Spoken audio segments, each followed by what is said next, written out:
What's the story, Morning Glory? What is the word, Hummingbird? Thank you so much for clicking on my channel and for joining me for this review of Married at First Sight UK, Season 7, Episode 18. Season 7, Episode 19, the commitment ceremony.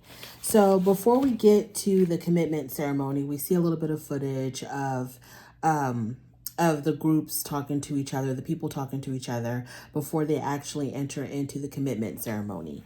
Whitney tells the girls, because she's with a small group of some of the other castmates, I forgot who she was with, but she tells them that Gemma was doing the most at the dinner party and that she doesn't believe that she herself has really done anything wrong, because I think in her mind and in Matt's mind, they're like, our own relationships were failing, so what's wrong with us, getting together? But what they don't understand the sanctity of marriage.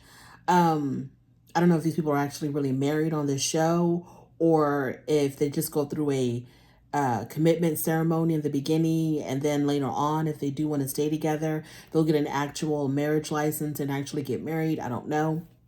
But this illusion of marriage, they don't understand the sanctity of this illusion of marriage, because you are committed to this person, you exchanged vows with this person, and if your feelings have changed, that's perfectly okay. Your feelings can change, it's fine, but you need to have a conversation with your partner and let them know that your feelings have changed and you want to move on to something else. You don't do things behind their back, and you don't let someone else expose you, like the way Kwame exposed their relationship in front of the whole entire group. I don't know if Duca had any idea, but Gemma seemed as if she had no clue. She knew that there was something going on. There was some flirtation going on between Whitney and Matt, but I don't think Gemma really knew the extent of how far they had taken their relationship.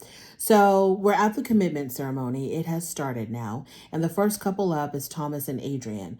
So they talk about how they have a very strong friendship. The experts then ask them, well, how is the romance between the two of you? They said, well, we have kissed. And Adrian says that he is a little bit slower when it comes to intimacy. And Thomas says that he's willing to be patient. If Adrian needs, 3 months, 6 months, whatever, he's okay to be patient. He's okay with being patient and waiting for Adrian, but he's not going to wait too damn long. But he will give him space and he will give him time until Adrian is at that point where he is ready to be intimate with Thomas. They balance each other out very well, because, you have Thomas, who's extremely, he's an extreme hothead. He's very emotional. He flies off the handle. And then you have the more cool, calm, and collected Adrian, who talks Thomas off the ledge, who's able to calm him down. He's like the Thomas whisperer. He knows exactly what to say and what to do. He's learning to know what to say and what to do to get him to calm down. So they balance each other out very well.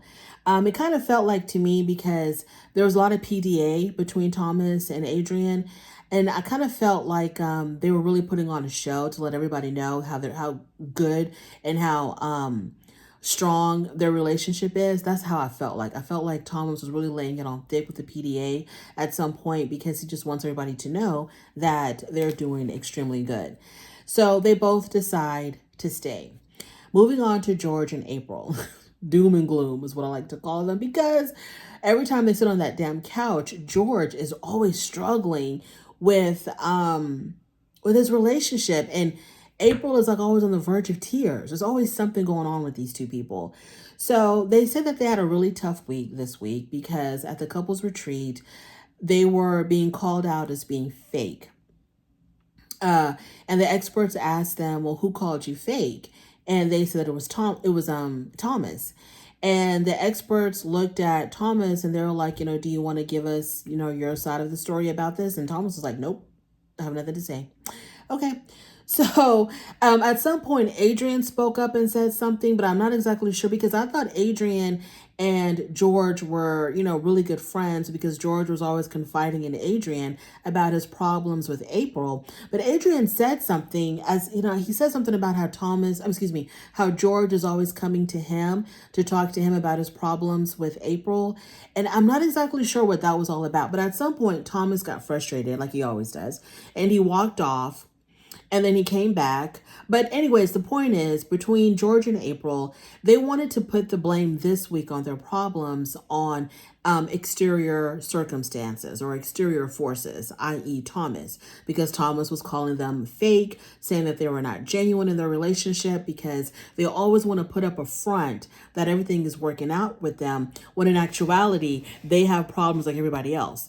And George and April were defending themselves by saying, we don't expose our problems, okay? We keep our problems to ourselves. So it doesn't mean that we're fake. It just means that we're private. But Thomas isn't buying that. So the experts tell George and April that you need to somehow create like a cocoon or a protection or a barrier around your relationship. And don't allow outside forces to interfere with what y'all have going on. So whatever the issues that y'all have, it is the issues that y'all have. There's no way that anything on the outside can cause these issues. So who cares what Thomas says or what Thomas thinks? Because April was on the verge of tears when she was talking about, how Thomas had called her fake or called her relationship fake. And I'm like, girl, don't pay Thomas no damn mind. If you are crying, it's because you're crying about something else. Because they said that after the dinner party, they had an argument that night. They had an argument after Thomas had called them fake in front of everybody. They went back to their room and there was some type of disagreement. I'm not exactly sure what. I don't know if it was George upset with April for letting what Thomas says get to her. I'm thinking that's probably what it was. I'm not sure. But April tells the experts, well, I'm going to try, a little bit harder to not worry about what other people think. Yeah, especially people like Thomas who are just trying to gas you up and they're just here for entertainment purposes. Don't let that bother you. So they both decide to stay. Moving on to Zoe and Jenna, not much to say there. They had a pretty decent week. Nothing really much happened with them to cause them to want to leave their relationship. The only thing is that, Jenna did have to bring up how she was blindsided by Zoe last time when Zoe had said to the experts at the last commitment ceremony that she felt like she's missing that friendship with Jenna. Like, everything is fine, but they don't have that closeness of friends where they can laugh and do fun things together and just really enjoy each other's company outside of the whole romance and marriage, I guess. I don't know. And so Jenna said she felt blindsided by that because she had no idea that that's how Zoe felt and that Zoe should have confided that in her first before revealing it to the expert. So they talked about it, they resolved it, and they're back on the same page now, and they both decide to stay with one another for at least another week. Then we move on to Jonathan and Sophie. So their issue was how Jonathan is just, he's one of those people that feels like because he's so honest and blunt that needs to be appreciated, and your feelings should not be hurt by the things that he says because of the fact that he's being honest and he's not saying anything with the intent to hurt your feelings. And because his intent is not to hurt you, you should not be hurt by what he says. And if you are the kind of person that's hurt by the things that he says, then that's your problem, not his. And he can't go around apologizing to people that he hurts with his words. And it's not his job to make people feel safe or to make them feel secure or to make them feel like they're not going to be harmed by his words. That's not his job. So he's going to go around and say what he wants, how he wants to say it, and you just need to toughen up and take it. And you need to understand that he's not meaning to hurt anybody's feelings. He just wants to be honest, and honesty should always be appreciated. That's how he thinks in his world. And so the experts were like, no, that's not how it goes. No. The issue is not what your intent is. The issue is how your words make people feel. That's what you need to focus on. And you need to be cognizant of other people's feelings with the things that you say. And if you're saying things in a way that hurts people's feelings, then you need to change how you say it. And he's like, well, that's just not the kind of person that I am. That's just not who I am. It doesn't matter. It doesn't matter. You can't walk this earth hurting people's feelings. And everything stems from him talking about how he did not want his wife to gain any weight. And when she was working out with two of the other guys on the show, he told her, well, don't do the same exercises that they do because your body's going to look like theirs. So he's really like concerned with his wife gaining weight and or his wife bulking up.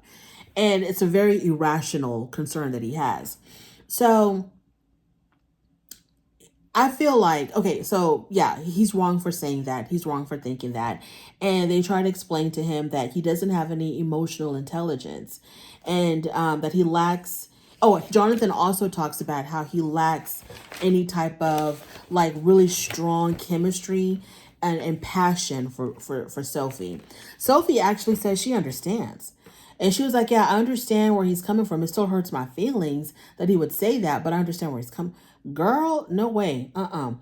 You're setting yourself up for failure, Sophie. You are setting yourself up for failure because this man's about to embarrass you. When a man feels like he doesn't have that intense passion and intensity and attraction for his woman, I think it's time to go. Because those things, from what I've noticed on these types of shows, those things are very hard to develop. Because, you know, I don't know if this is true or not, but people say that men are very visual. And if they're not instantly like attracted to you in some way, it doesn't even have to be physical. It could be, he could be attracted to your sense of humor. He could be attracted to the fact that y'all have a really good time together. But if that attraction just isn't there initially for a guy, it seems like the relationship is doomed. But she said that she wants to stick it out. I have a feeling that Jonathan is not like fiery, passionate, attracted to her because as small as she is to me, he probably thinks that she's not small enough. I think he considers her probably a little bit thicker than what he would prefer. That's what I'm thinking. That's exactly what I'm thinking. And that's why he doesn't have that intense attraction for her. I mean, the attraction was during the honeymoon because, you know, they were intimate on the honeymoon, but all of a sudden, I guess after he got what he wanted from her, now he realizes that he kind of like has no use for her. I know that sounds awful, but that's the feeling that I get. But they both decide to stay with one another because I have no idea why. Moving on to Shanita and Jordan. Everything is fine with Shanita and Jordan. You know, I don't see a lot of chemistry with Shanita and Jordan, do I?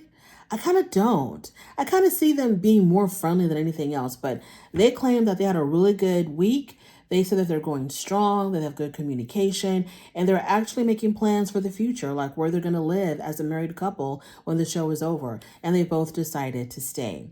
Then we go to Keisha and Kwame.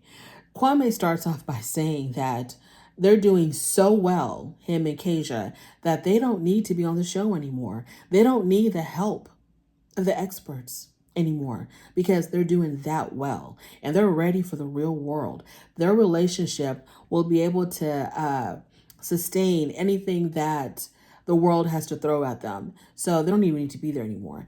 And Keisha was like, not so fast, buddy. Something called homestay is coming up. And I'm not sure exactly what that is. I'm assuming it's when they go visit each other's home and meet each other's families. And it seems like because Kwame was ready to cut it right now, I felt like he didn't want to do the whole homestay thing. But later on, he said that he was looking forward to homestay. And Keisha definitely is looking forward to homestay. So because of that, they both decided to stay. He changed his mind about leaving the show because he wants to do the homestay thing. Moving on.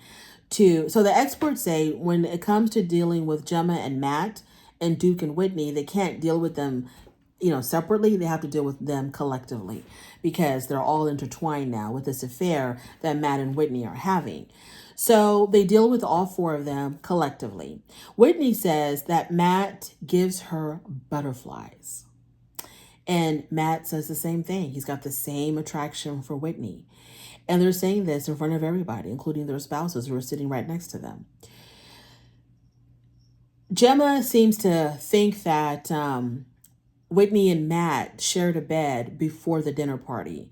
And they tell her, no, we didn't share a bed until after the dinner party. It wasn't before, it was after. Duca says that they should have waited until after everybody went their separate ways before they began a relationship with each other. And Gemma agrees, and I agree, and everybody else agreed that yes, you should have ended your current situation before you began a new situation.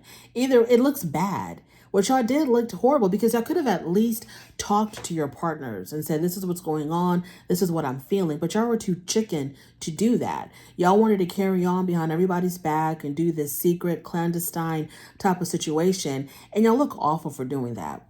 So Whitney says that she just wants to be happy. Like, how can y'all deny me my happiness? I just want to be happy.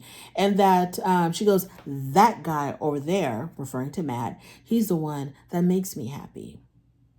So the question is, Whitney, do you feel like you've done anything wrong? Whitney, with a very serious face, says no.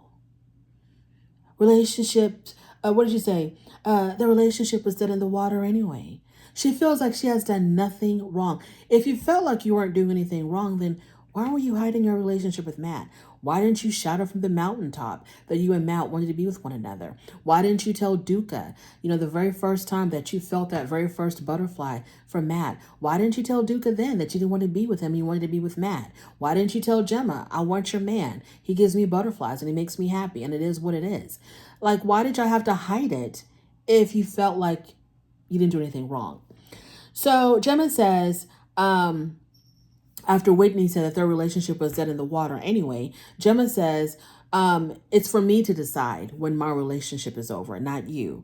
Whitney says, I'm sorry that you're hurt, but I'm not sorry that I like that boy. That's exactly how she said it. I'm sorry that you're hurt, but I'm not sorry that I like that boy.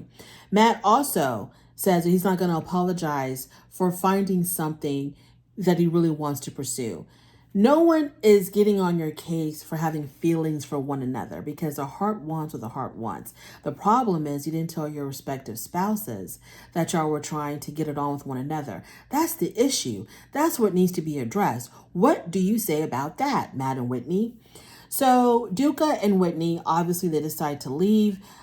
Duca said, I'm saying, Cookie, she's saying that Duca should have left when she wanted to leave before, because in one of the commitment ceremonies, she wanted to leave. I think probably, was it just one or was it two of them? She wanted to leave this. She wanted to leave the relationship and he said no. The thing about Duca doesn't care because I don't think Duca really is into Whitney like that. I think Duca wanted to stay on the show because he wanted to be on a TV show. I think he was here for television. I don't think he was here for love, for marriage, for anything else other than, being on a TV show. There's no way that I'm going to believe that he felt like there was any hope for him and Whitney developing a strong love for one another and being married happily ever after. There's just no way Duca thought that. He was just in it for the show. And this is the reason why Whitney has such a problem with him, because she felt like he was here just to put on the show, because he was always different when the cameras were there than he was when the cameras were not there. So Duca really doesn't give a damn. Now, Gemma and Matt, those are the ones that I do feel sorry for Gemma. Gemma and Matt decide to leave, and which is good. But Gemma, girl, when a man tells you he ain't attracted to you and you ain't doing it for him, it's time to go, honey. It is time to go. The possibility or the probability of him developing a physical attraction is slim to none. It's not impossible, but it's slim to none. And yeah, you should have left a long time ago after he told you from the get-go that he really wasn't feeling anything for you. But anyway, Whitney and Matt, they both want to continue with the experiment, but they want to continue with one another. Gemma says, absolutely not. If I didn't get a fair chance at this, then it's not fair that y'all would try to get a fair chance at this. So Zoe says to the experts, because the experts were kind of like mulling it over. So Zoe says to the experts, well, Whitney and Matt, they're together because they are what each other wants. They're not what each other needs. In other words, they're together for very superficial reasons. They're hot and heavy for one another. They're not together because they're good for one another. And that's what the experts keep preaching, that we're here to help you find who you need, not necessarily who you want. And Matt and Whitney are the complete opposite of that. So Zoe was trying to hold the experts to the fire and like, well, what say you to all of this? They're with each other based on attraction and because they're hot and heavy for one another. So the experts say, well, we haven't examined them yet as a couple, so we don't know why they're together and if they're good for one another. So they said they're going to need time to think it over to make their decision. Most likely they're going to say yes because it makes for good TV, obviously. They're going to want to keep they're going to want to keep Whitney and Matt on the show and let them continue on as a couple. And it's probably going to crash and burn. Zoe, don't worry, girl. They won't be there for long. Matt and Whitney are not going to be there for long because once Matt gets an idea of who he's really dealing with, they will not be there for long, honey. And I don't think, Matt is a good choice for Whitney. I'm not sure if Whitney has not been paying attention to how Matt is with Gemma, not wanting to share a room with her, not giving her a chance at all in this whole situation, leading her on, making her believe that there was any type of hope between them. Whitney, have you been taking notes on this man? Because this ain't it, girl. This is not it. But we'll see them crash and burn because it's all for good TV. Thank you so much for joining me. I really do appreciate it. On your way out, don't forget to rate the video. If you like this content, please go ahead and subscribe, and I'll definitely talk to you later. Bye.